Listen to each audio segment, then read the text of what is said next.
tal? Bienvenidos una vez más a Entre Dichos, que en esta ocasión no tiene un invitado, sino dos. Se trata de Pamela San Martín, una abogada por la Escuela Libre de Derecho, especializada en Derechos Humanos y Derechos Electorales, miembro actual del Consejo Global para Contenidos de Meta, lo que era antes Facebook, y quien fue consejera electoral del año 2014 al 2020. La tenemos aquí en el estudio y le doy la más cordial bienvenida.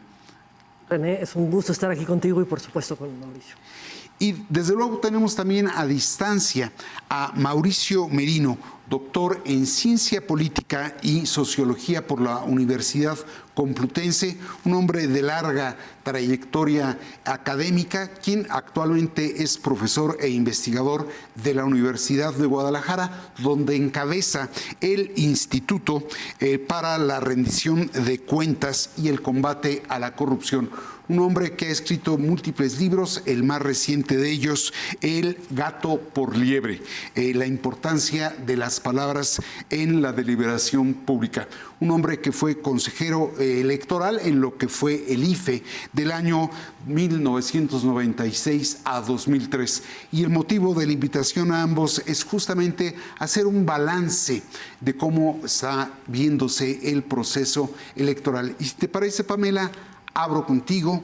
Llama poderosamente la atención que en una elección de la dimensión y de la importancia como la que está corriendo, tanto el árbitro como el juez electoral parecieran estar en una situación con poca solidez, para decirlo con elegancia. El INE no logra integrar el staff de funcionarios que habrán de instrumentar las decisiones del Consejo, y el tribunal pareciera estar en medio de una pugna con divisiones. ¿Cuál es tu idea de lo que está ocurriendo con la autoridad electoral? Pero antes que nada, otra vez, un gusto estar con Mauricio, contigo, René. Creo que tenemos que mirarlo desde varios niveles. Por una parte, efectivamente, en fechas recientes, digamos, para todos conocidos, las discusiones o disputas internas que se han dado tanto en el Tribunal Electoral del Poder Judicial de la Federación como en el Instituto Nacional Electoral entre sus integrantes. Pero creo que el punto relevante no son esas disputas en sí mismas, sino las funciones que tienen encomendadas realizar las instituciones electorales en el marco de un proceso electoral y cómo las están enfrentando o qué herramientas tienen para enfrentarlas. Y cuando yo aquí daría un pasitito atrás nada más para recordar una cosa, porque casi siempre cuando hablamos de autoridades electorales pensamos en INE y tribunal. Y la autoridad que siempre se nos olvida es la Fiscalía de Delitos Electorales. Ojo, esa también debiera jugar un papel importante, aunque siempre está ajena a toda discusión, porque nunca sabemos nada de ella. Ahora, regresando al INE y al tribunal. El INE, digamos, yo pondría sus funciones en dos ámbitos distintos y las fortalezas y debilidades. Por un lado, lo que es las funciones propiamente organizativas, o sea, la instalación de las casillas, la selección y capacitación de funcionarios de mesa directiva de casillas, a nuestros vecinos, nuestras vecinas que pueden contar los votos imparcialmente la noche de la elección, toda la logística para darnos resultados electorales, para poder hacer los cómputos electorales, etcétera. Digamos, todo lo materialmente organizativo, que ese es lo que siempre ha sido históricamente una de las mayores fortalezas del INE. Sí. Del IFE en su momento, del INE. Y ha sido una de las mayores salvaguardas que tenemos como Estado mexicano en nuestras conquistas democráticas, digamos, porque podemos tener problemas con el arbitraje de la elección, que va a ser la segunda actividad que tienen, con si se cumplen con las reglas de fiscalización, con qué tanto se exige, con si hay intervención de servidores públicos, qué tanto se pone un alto a tiempo. Digamos, esto ha sido un problema histórico del IFE-INE, pero la organización siempre ha sido nuestra fortaleza mayor. Ahorita veremos, y seguro lo podrá comentar Mauricio, la discusión que se da, la última discusión que se da al interior del INE y al interior del tribunal, pega exactamente ese punto. ¿Por qué? Porque pega a las personas que dirigirán esta función logística. Eso que nunca había sido problemático, ahora se está convirtiendo en motivo de disputa, y creo que más allá de los pleitos, más allá de los dimes y diretes, donde tendríamos que enfocar nuestra atención es cómo garantizamos y cómo salvaguardamos esa que fue una fortaleza democrática que nos ha costado la vida. Hay muchas otras cosas que tenemos que hacer, hay muchos otros avances que tenemos que tener y dar, pero al menos lo que no podemos es dar pasos atrás. Y si debilitamos estructuralmente al órgano electoral, al INE en este caso, lo que, digamos, eso sí nos coloca en una situación de riesgo más allá de una elección, porque nos quita las garantías de, digamos, de que nuestro voto se cuente y se cuente bien y que seamos nosotras y nosotros quienes decidamos quién nos gobierna, con independencia de las condiciones de competencia. Ahora, el tribunal es quien, en últimas, tendría que salvaguardar las condiciones de competencia. Si te parece, dejamos al tribunal para una segunda ronda. Pero ahí, Mauricio, yo te quisiera preguntar. De un lado se habla de que son dos bloques en pugna. Unos presumen que los morenistas pretenden colonizar al instituto, en tanto que algunos de estos señalan que en realidad el equipo que dejó la anterior administración, la anterior presidencia, les impide operar. ¿Tú cómo estás viendo ese litigio al interior del INE? Pues igual que ustedes, querido René, son 6 y 5, ¿no? 6 personas, son 11 en total, y están divididos entre 6 y 5. Otra vez, 2 bloques. Que pasa algo similar, ya hablaremos del tribunal más adelante, donde hay 3 y 2. En el caso del INE, los 6 son los que se supondría que no son proclives a Morena. Pero entre los 5 está la consejera presidente, que parece ser proclive a Morena. Entonces, pues sí, estamos, yo diría, en una situación muy complicada porque, uno, como bien dice Pamela, la clave de la organización electoral es que las cosas se hagan bien.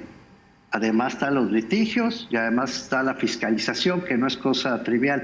Pero si no hay casillas, si no hay boletas, pues todo se viene abajo.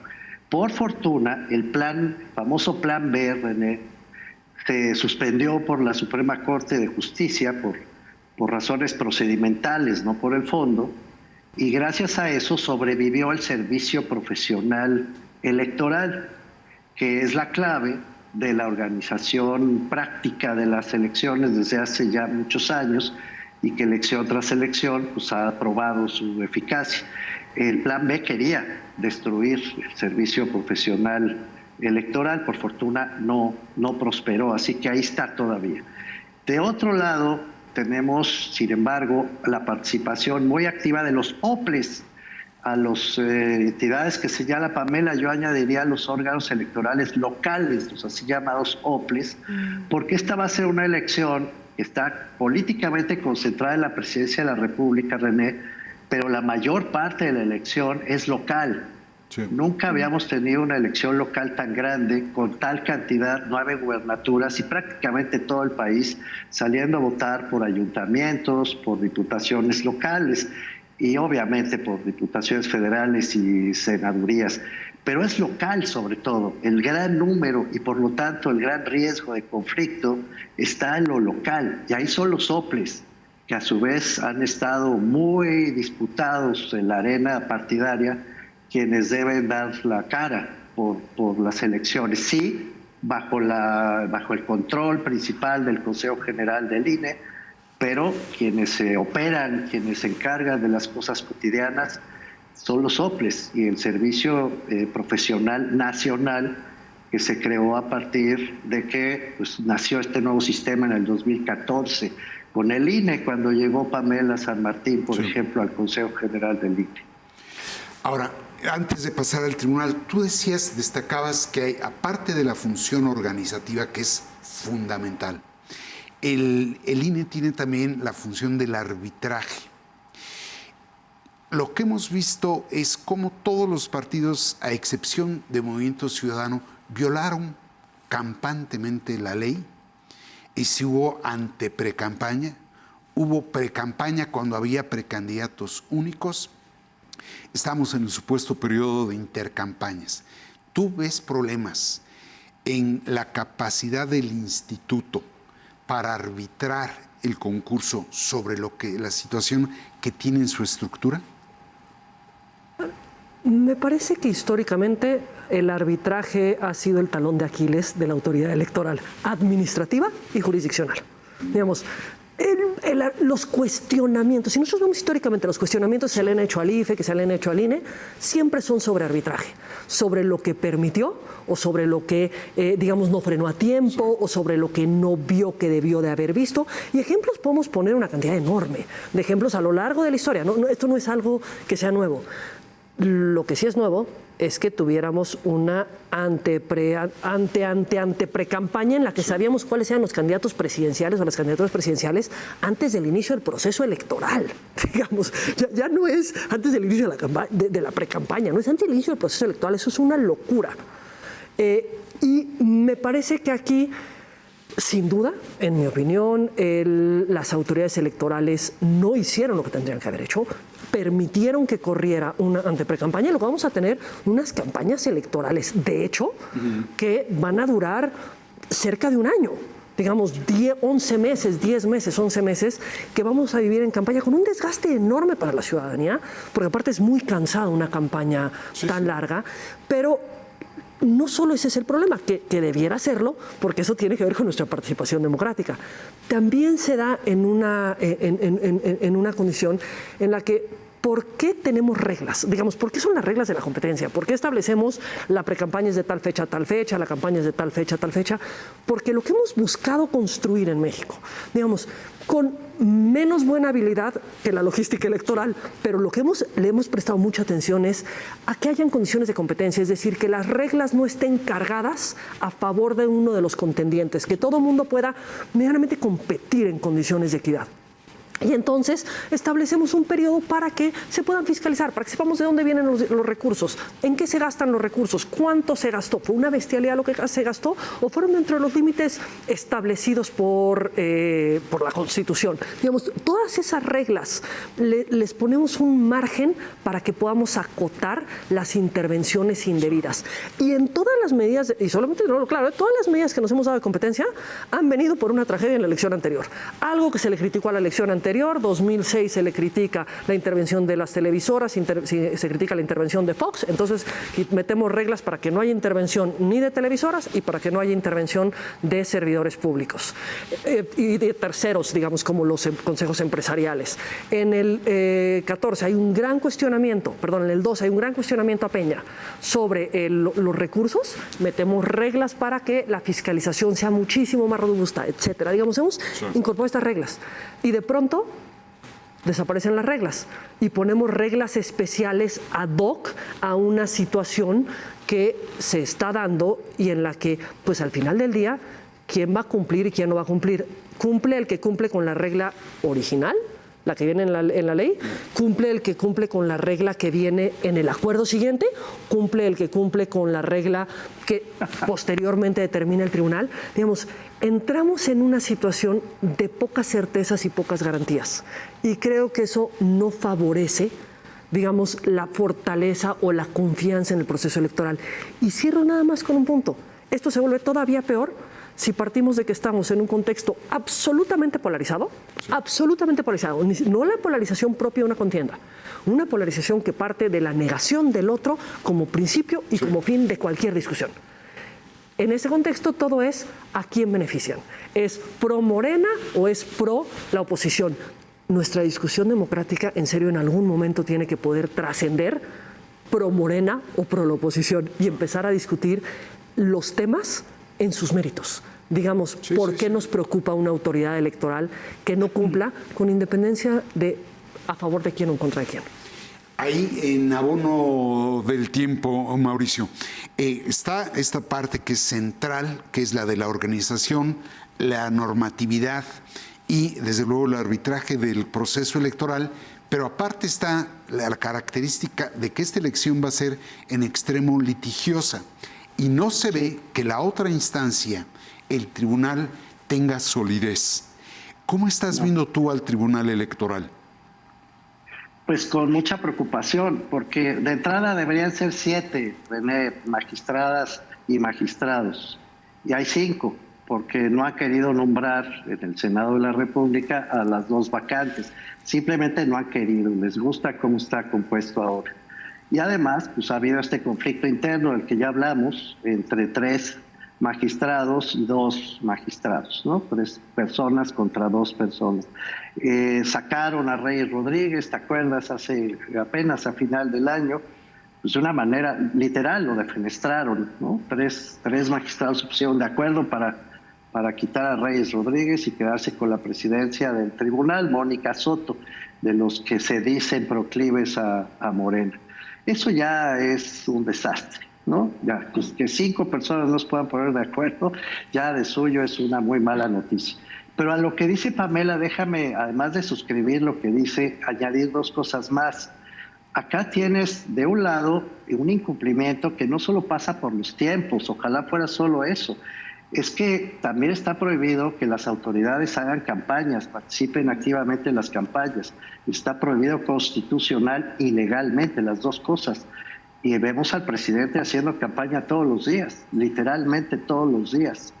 Y a varias de los servidores públicos en los estados haciendo más o menos lo mismo, emulando al presidente. Están en campaña y eso está prohibido. Y la otra es que pues han sido también muy laxas las autoridades en materia de financiamiento. René, todos y todas vimos los espectaculares, vimos los papeles que corrían, los flyers, todo lo que pasó durante ese periodo prohibido.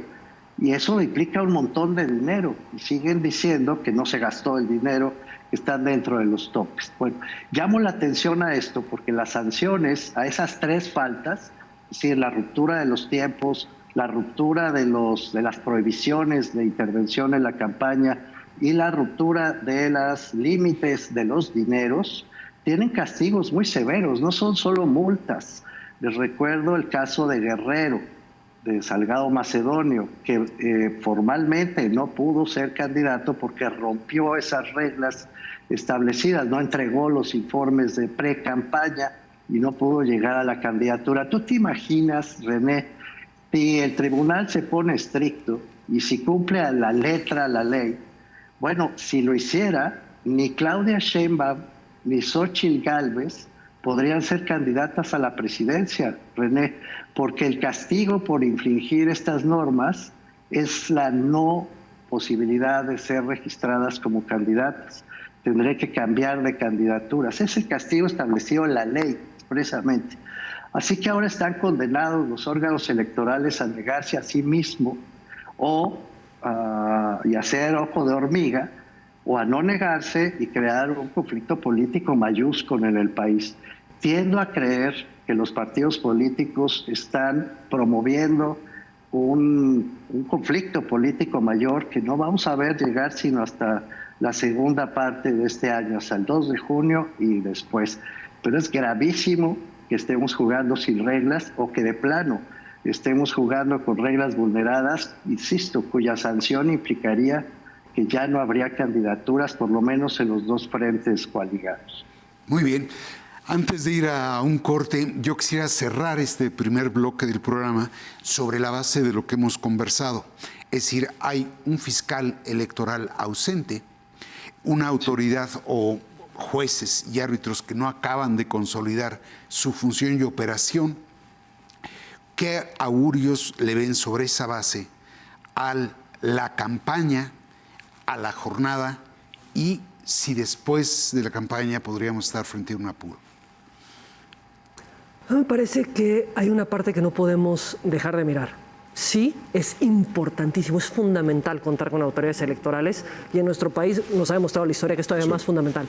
Sin embargo, tampoco responsabilicemos a los partidos políticos, ¿eh? Ojo. Vamos a hablar de ellos, tanto de ellos como de la autoridad gubernamental. No, pero lo decía, ellos también tienen una responsabilidad de cómo lleguemos a esta elección. El augurio no lo podemos hacer sin pensar en los propios partidos políticos que tienen una laxitud absoluta, que se autogobiernan desde las cúpulas y que toman decisiones que no toman en cuenta a nadie de la ciudadanía, que no toman en cuenta ningún elemento adicional a su propia voluntad y a su propio interés.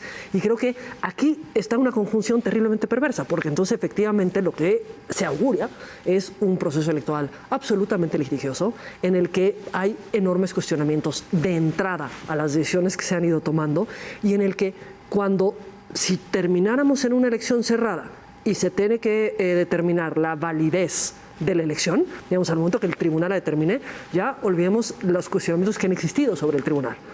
¿Cuáles son las reglas con las que se va a determinar esta validez? Digamos, ya hemos avanzado muy lejos, pero me parece que lo que tenemos que hacer es retomar el cómo entramos a una normalidad democrática, a buscar ajustarnos a los cauces, porque la consecuencia puede ser muy complicada políticamente y muy complicada socialmente si los resultados terminan no siendo tan abiertos, digamos. Ya, tu auguro, Mauricio.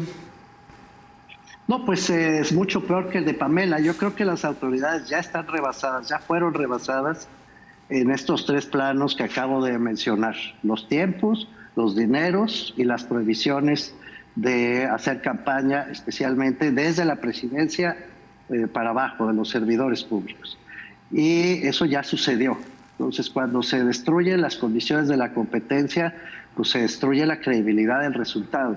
Y añado una variable que no hemos mencionado, seguramente lo haremos más adelante, el crimen organizado. El país está amenazado por el crimen. Y no es cosa menor, porque ahí las autoridades no tienen nada que hacer, René. Muy bien. Las electorales. Pues si me permiten, vamos a un corte y regresamos de inmediato.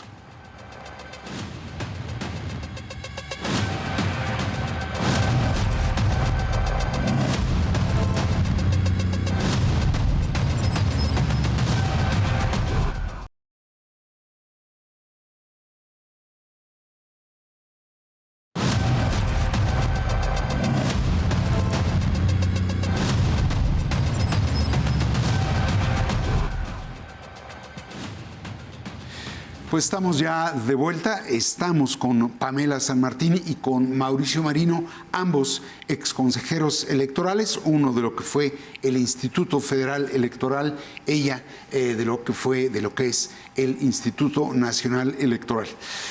Tocaba, Mauricio, un punto que para mí es importante antes de hablar del rol, la intervención del crimen organizado, el rol de la autoridad gubernamental. La oposición comienza ya a hablar de una elección de Estado como una suerte de amenaza. Y por el otro lado sí se ve una cierta, no sé si llamarle intervención, pero sí un afán de estar presente en el proceso electoral por parte de la autoridad gubernamental. ¿Qué piensas de esto? Me parece que la intervención de los servidores públicos en los procesos electorales no es nada nuevo en nuestro país. Hemos tenido elección tras elección cuestionamientos sobre la intervención de distintos funcionarios públicos de distintas formas. Llámese con propaganda gubernamental, llámese con propaganda, digamos, encubierta, llámese con el uso de recursos públicos a través de, digamos, programas sociales, llámese incluso los supuestos informes de labores, en los que resulta que te informan nada, pero tienen digamos, una exposición brutal. Eso es algo con lo que hemos vivido. ¿Qué es lo que tenemos en estas elecciones? Y de una forma muy notable. Y lo hemos tenido desde las elecciones del 2021.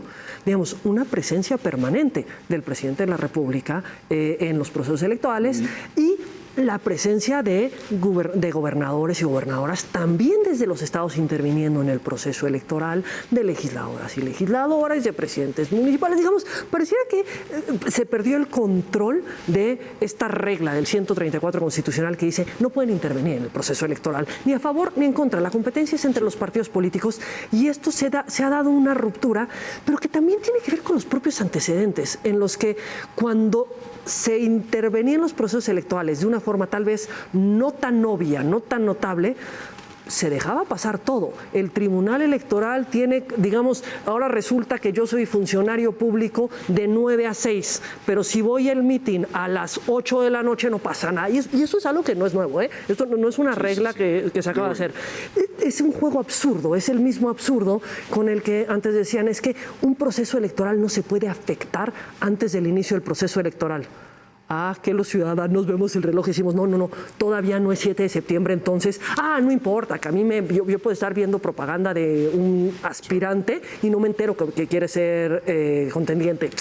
Son esos absurdos que hemos generado en las interpretaciones que obviamente ahorita, pues digamos, llegan a un punto de quiebre. Llegan a un punto de quiebre porque hay una intervención, digamos, una presencia muchísimo más notable a partir de reglas que son claras, tajantes y contundentes. Puede o no gustarnos la regla. Sí. Habrá quien diga es que deberíamos de tener una competencia electoral como la de Estados Unidos, en la que el presidente puede intervenir todo lo que quiera.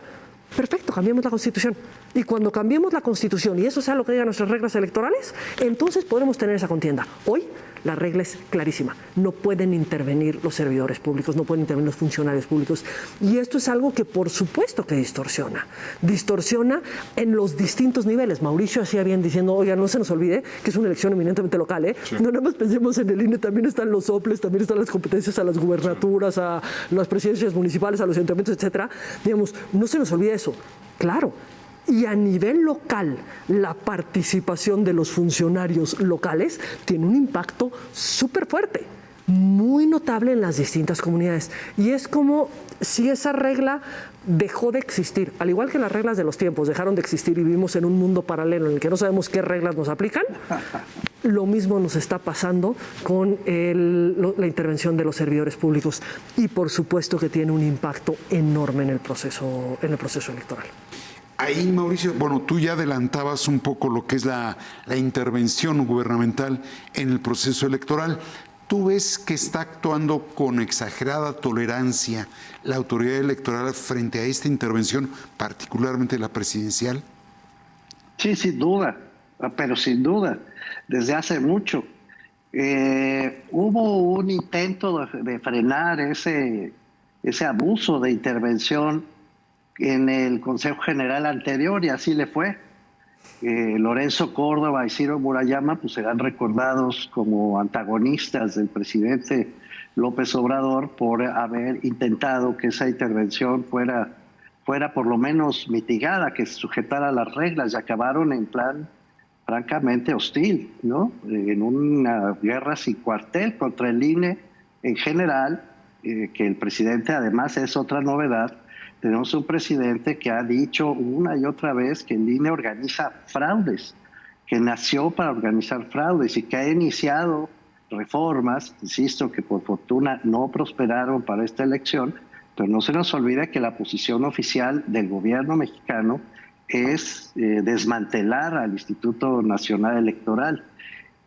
Sí ha habido un desaseo por parte del presidente a todas luces, lo hay todos los días. René, no necesito esmerarme mucho en esta evidencia, basta ver una mañanera y ya. Pero también ha habido una tolerancia excesiva de parte de las autoridades. Lo dice muy bien Pamela, ¿no? Cuando dice, en aras de no causar demasiados conflictos, se inventan reglas a través de reglamentos emitidos por el Consejo General y de sentencias emitidas por el Tribunal, que en realidad no son más que la convalidación de las vías de hecho que desde el Gobierno de la República y desde los partidos se han venido imponiendo sobre las normas establecidas. Y mira, René, cuando las vías de hecho se imponen sobre las reglas, entonces tenemos que dejar de leer las reglas y empezar a estudiar cuál podría ser la secuela de las vías de hecho sobre un conflicto electoral postrero. Esto es lo delicado. Y en esas materias gana el que tiene más poder, o tiene más violencia, o tiene más dinero, o las tres cosas. Es decir, es muy delicado lo que estamos viviendo ya en este momento. Y no estoy exagerando un ápice, ¿eh? Conste que estamos grabando al final de enero del 2024. Que quede constancia de eso. Sí. Estamos en una situación muy delicada, René. Me quedo contigo, Mauricio. Ya perfilabas tú a otro factor de poder, lamentablemente, como lo es el crimen. Y prácticamente vemos cómo cada elección va en ascenso esa otra intervención y cómo de algún modo es menospreciada o disminuida por los actores políticos, sea la autoridad electoral, sean los partidos políticos, sean los candidatos o el propio gobierno. ¿Qué grado de peligrosidad inserta el crimen en una elección como esta? Altísimo, René, porque mira, el crimen interviene de muchas maneras posibles. Interviene con el financiamiento bajo la mesa. Hay mucho lavado de dinero en México, como tú sabes, y hay mucha influencia del dinero privado también bajo la mesa sobre los procesos electorales y sobre la fuerza de las candidaturas. Este es un primer dato particularmente delicado. Si todo el Estado mexicano no se orquesta para evitarlo, incluyendo, por ejemplo, la Unidad de Inteligencia Financiera, cuyo titular es Pablo Gómez, que no es un dato menor, si no está todo el gobierno, la Fiscalía Especializada en Delitos Electorales, el INE, los propios gobiernos estatales articulados para frenar eso, pues se abren un montón de oportunidades de financiamiento ilegal. Pero lo más delicado también, René, es que hemos visto cómo se ha venido incrementando el papel de estos criminales en ciertas zonas que les parecen interesantes, sobre todo en el ámbito municipal. Lo ha documentado muy bien Eduardo Guerrero, por citar una fuente autorizada, ¿no? Cada vez es más fuerte la presencia de la prohibición de ciertas candidaturas, las amenazas a que se presenten ciertas candidaturas, y cada vez se empieza a ser más elocuente que ciertas regidurías, ciertas sindicaturas municipales e incluso alcaldías, pues están muy cerca de los grupos criminales organizados, eventualmente incluso puestos por el crimen organizado. Y por último, René, si no les gustan los resultados electorales, dado que las vías de hecho y no de derecho son las que se han venido imponiendo en este proceso, entonces lo que podemos ver es que, repito mi argumento, el más fuerte, el más violento, el más rico acaba imponiéndose sobre los demás, y no hay duda que el crimen organizado es sumamente violento. Así que puede destruir la elección con mucha facilidad. Repito mi punto, sí, yo creo que el crimen organizado está metido, y no veo sinceramente al Estado mexicano en condiciones de realmente evitar de un solo tajo esa intervención del crimen, querido René, sobre todo, insisto, no en la presidencial, sino en las locales, en las diputaciones locales, y muy subrayadamente en la disputa por los municipios. Ahí, Pamela, prácticamente de a tiro por elección se instala una mesa de seguridad institucional para las elecciones, donde está la autoridad electoral, están las autoridades en materia de seguridad, pero lo que sí terminamos viendo es cómo el crimen o elimina plomo o apoya plata, y resuelven antes que el ciudadano quién sí puede competir y quién no puede competir. ¿Cómo estás viendo ese fenómeno? Yo creo que en los últimos procesos electorales hemos visto el incremento de la participación vía violencia, vía plomo por parte del crimen organizado. La participación vía plata, pues siempre se ha pensado, y hemos, digamos, de los cuestionamientos que ha habido, yo te decía, han habido muchos cuestionamientos a la autoridad en materia de arbitraje. Uno de ellos ha sido en su función de fiscalización. Sería absurdo pensar que el INE, por bien que hiciera su función de fiscalización, puede en sí misma fiscalizar todos los recursos y garantizar que no entre ningún financiamiento público ilícito a las contiendas electorales. Sería absurdo. Para lograrlo se requiere, como bien lo dice Mauricio, la coordinación de las distintas instancias del Estado mexicano, la UIF, la Fiscalía, la Secretaría de Hacienda, las instancias, digamos, la Fiscalía de Delitos Electorales, digamos, todas las instancias trabajando conjuntamente para que pudiera identificarse esos recursos y frenarse en la vía de los hechos. Pero, digamos, ese ha sido un tema que ha venido de tiempo atrás.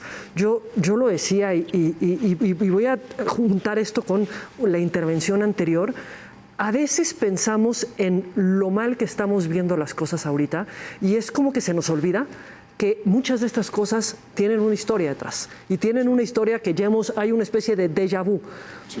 Hablaba bien Mauricio, decía, bueno, pues es que en el INE previo al cambio de la salida de los últimos consejeros, se intentó ponerle frenos al presidente de la República y no fue posible. Bueno, pues yo me voy a dar un paso atrás, Mauricio. Recuerda en el 2018 que aprobamos el acuerdo de cancha pareja, que buscaba ponerle frenos a todos para que hubiera una cancha pareja. ¿Y qué fue lo que dijo el tribunal? No, saben que no pueden hacer nada. Y ahí todavía no estaba el presidente de la República actual, ¿eh? Ojo, nuestros problemas vienen de antes. El problema es que nosotros ahora estamos cargando, me parece, digamos, pendientes viejos y pendientes nuevos. A los pendientes viejos que nunca atendimos y que nunca nos pareció tanta tragedia no haberlos atendido, al parecer, de pronto se le van sumando elementos, y por eso, digamos, yo entiendo por qué dice Mauricio, bueno, ya el mal ya está hecho. O sea, no le juguemos al tonto, ya han habido afectaciones a la equidad en distintos puntos, es cierto.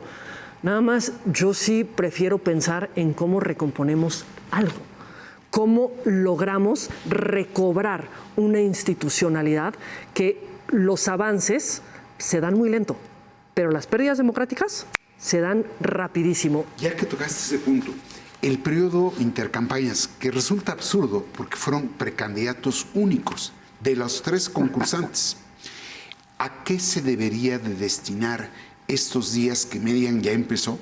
Empezó el día 18, 19 para ser más preciso, y hay 40 días al 1 de marzo. Es que se tendría que destinar a ese propósito, consolidar, fortalecer a la autoridad electoral. ¿Qué hacer con este periodo? ¿Qué hacer en este periodo?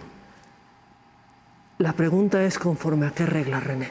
Porque te voy a poner el ejemplo. Si tú te acuerdas, tuvimos ahorita las 2 principales precandidatas a la presidencia, fueron precandidatas únicas. El criterio firme del tribunal era que los precandidatos únicos no podían salir en spots, porque pues, la precampaña es una contienda. Cuando hay solo un único contendiente, sí, pues digamos que la contienda deja un poquito que desear en términos de contienda. Sí. ¿Por qué tendrían que promoverse? Porque sí. Y el tribunal cambió las reglas y sí se podían promover. Porque históricamente no se podían promover porque no había competencia. Sí. De pronto la cambió. Entonces ahora, ¿con qué reglas nuevas nos van a aparecer en la intercampaña a partir de lo que está ocurriendo? La precampaña, ¿para qué esperaría yo que funcionara? Para que hubiera una consolidación al interior de los partidos, que hubieran ofertas a la ciudadanía de qué es lo que quieren proponer, para que tuviéramos una campaña en la que realmente involucraran a la ciudadanía y buscaran presentar, digamos, qué es lo que quieren para el país, para que podamos tener elementos sobre por quién queremos votar, para qué. Y no nada más me refiero a las campañas presidenciales, ojo, porque están las presidenciales, pero están todas las otras contiendas, y que cada una en su ámbito tiene una importancia brutal. La autoridad no solamente a fortalecerse. En la intercampaña es el periodo en el que fiscaliza, digamos, en el que cierra la fiscalización y nos sale con un reporte de quién cumplió con los topes de gastos de campaña, quién cumplió con la obligación de reportar, y tanto no cumplir con la obligación de reportar, y me refiero 0, o sea, no presentar informe de precampaña o rebasar topes de precampaña, la consecuencia que traen es la negativa de registro de una candidatura, como bien lo decía Mauricio. Digamos, es cómo va a cumplir el INE con esta función y cómo, yo diría, y ahora lo voy a vincular otra vez con el tema de seguridad, ¿cómo va a lograr fortalecerse de nuevo estructuralmente? Ese acuerdo que se aprobó, en el que la presidenta hasta el día del juicio final puede tener encargados de despacho nombrados por ella y sin ningún tipo de control por parte del Consejo General, lo que puede hacer es debilitar a la autoridad electoral.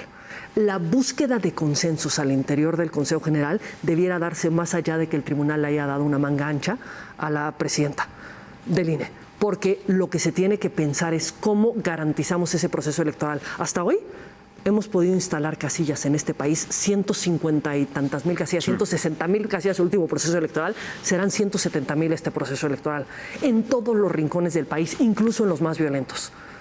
¿Cómo podemos seguir teniendo las condiciones y las fortalezas técnicas para poder seguir haciendo eso? Y eso pasa también por cómo se va estructurando la autoridad internamente. Entonces son en los 2 planos más el plano de los partidos. Claro. Mauricio, y te pido la mayor brevedad porque todavía quiero hacerles una última pregunta antes de despedir el programa. ¿Crees tú que podemos rectificar? ¿Estamos en tiempo de verdaderamente crear las garantías y condiciones para un proceso electoral relativamente apacible? Mira, me gusta mucho la posición de Pamela, que es institucionalmente optimista, ¿no? Y llama a la rectificación, y llama al consenso, y llama a la necesidad de volver a las reglas del juego. Me encanta esa posición. La mía, sin embargo, siendo la misma de Pamela, me gustaría que pasara eso. No lo veo viable en este momento, René, porque hay un actor clave, que vuelvo a la carga, es el presidente de la República, cuya lógica de polarización política está en el corazón mismo de la propuesta de la 4T, es parte del corazón de su idea de Estado y de su idea de futuro inmediato. el presidente nos tiene donde él quería que estuviéramos, en este conflicto dividido en dos, si te fijas. Pierde la 4T o gana la 4T. Y si gana la 4T, lo ha dicho él, lo acaba de decir esta mañana y ayer, todo el tiempo lo dice, gana ganando todo. Es decir, él va por la mayoría calificada en el Congreso. Entonces, no, si el presidente de la República no se serena y no convoca a este consenso al que llama Pamela San Martín, cosa que no creo que haga el presidente, si eso no sucede, pues yo veo imposible que Morena, por su propio pie, lo intentara, o que las oposiciones lo aceptaran teniendo al presidente en plena campaña. En suma, me pediste brevedad. No, René, yo soy muy pesimista. Yo creo que ya sucedieron cosas irreparables y creo que será la vía de los hechos la que acabará resolviendo la elección de este 2024. Muy bien, apelando a la mayor capacidad de síntesis, ¿ven conflictos durante la campaña o incluso un conflicto postelectoral? Yo no soy optimista. Lo que sí soy es alguien que le exigiré hasta el último día a todos los actores involucrados que hagan su parte. No soy optimista y no pienso que son buenas personas que van a querer hacer todo por gusto. Pero creo que nuestra obligación es exigirles más de lo que le hemos exigido a todos. Y a todos es a todos los integrantes de los partidos políticos, de las autoridades, del servicio público. Digamos, a todos es a todos. La respuesta a tu pregunta es muy sencilla. Depende de los resultados. Y lo peor que se puede contestar ante la pregunta de ¿habrá un conflicto electoral? Es depende de los resultados. Porque entonces tenemos un volado al aire. Mauricio, tu punto de vista con la mayor brevedad, por favor. Yo ya lo anticipé, yo sí veo conflicto, ya lo estoy viendo, lo veo por todos lados, ya en este momento lo veo crecer con el paso de los meses y lo veo cada vez más delicado para junio y después de junio.